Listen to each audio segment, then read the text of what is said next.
What's up, guys? So today I wanted to share with you one of my bag class workouts. I call this one the 25 Strikes of Kickboxing. It's going to include basically 95% of all the strikes you'll ever need to know in order to be effective both on the bag as well as in sparring. In this first video, I'm going to cover all of your basic punches. And then in the next video, we'll cover all your basic kicks. And then finally, in the last video, we'll cover knees and elbows. And that'll add up to 25 strikes total. So let's get started with all of your punches. I call it my 25 Strikes of Kickboxing class because these are the 25 strikes that you'll primarily use. So we're gonna cover pretty much everything. There are some obscure techniques you could do that are outside of this 25, but this pretty much sums up the main gist. So the first 5 we're going to cover is going to be off the front hand.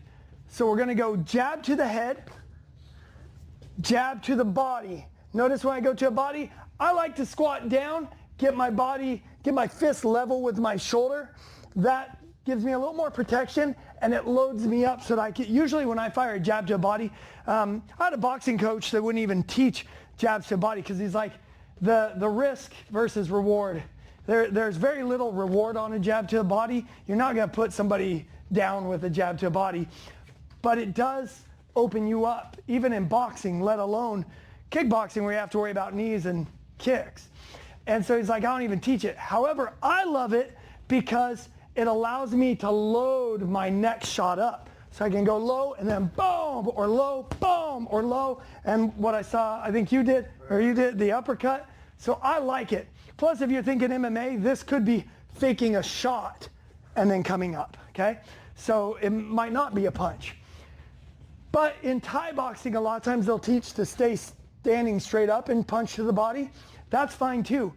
That can be, I had a coach teach to punch, a Thai boxing coach teach that the body punch was a punch to the chest just to get people's hands to block like this so that then you could come up to the head. So if you want to jab like that, you can. If otherwise, I would recommend go ahead and squat down. That's the way I like to, but I'm okay with it being that way if that's your preference. Okay, moving on. Hook to the head, boom.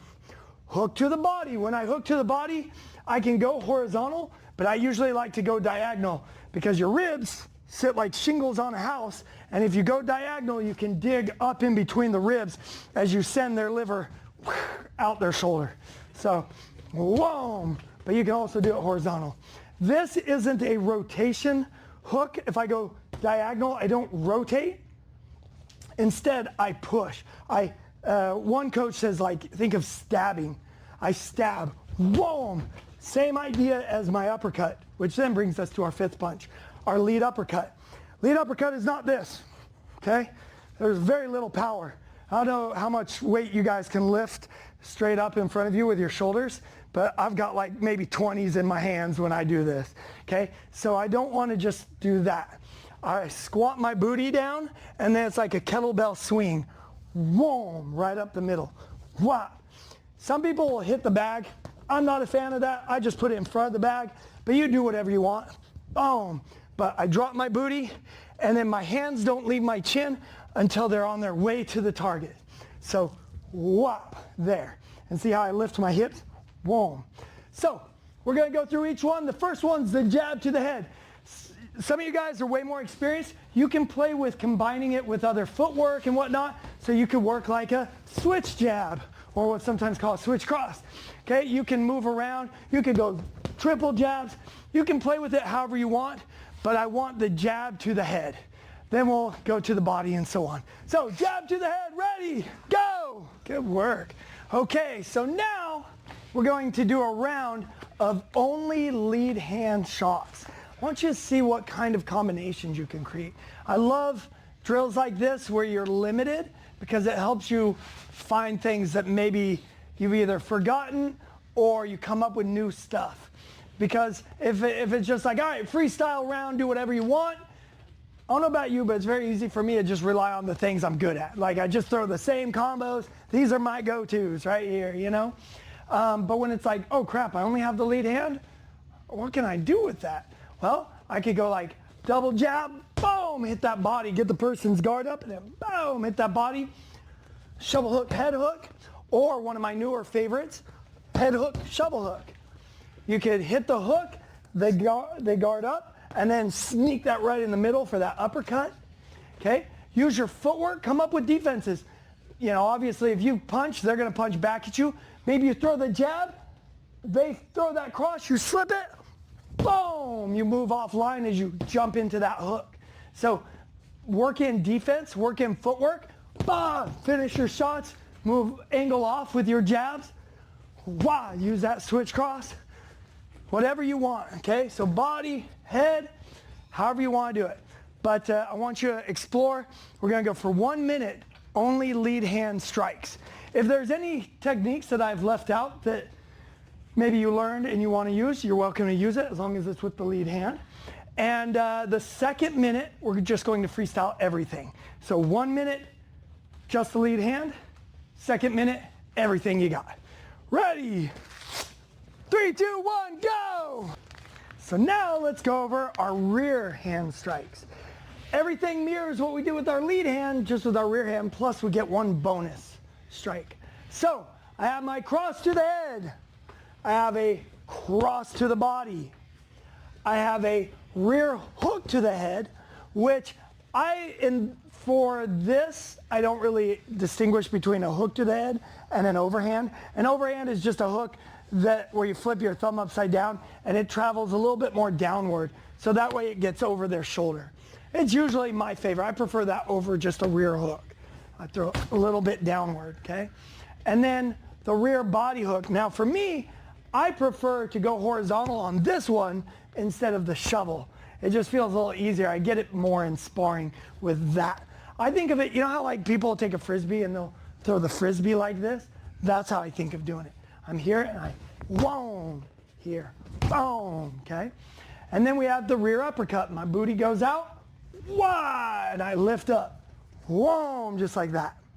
And then the bonus punch is I step this foot across and then spinning hammer fist, okay? The best way to do a spinning hammer fist is with the hammer fist of your hand, but it's not very safe to do it that way in sparring because one, there's not a lot of padding right there, and two, one of the nice things of this is if the person comes in a little bit close to you as you're spinning, you can still catch them with this elbow too. However, you don't want to clip your partner with a what we call a naked elbow, you know? Boom, that'll lose some teeth. So the better way to do it for sparring is elbow down. You hit with the back of the hand, which has all the padding, and if they step in, they just step into the crook of my elbow. So that's kind of one of those. If you want to practice it for sparring, I recommend keep the elbow down and hit with the back of the glove. But if you want to do it like with the most vicious way, bring your thumb in. So when I do this, look at what I do with my front foot.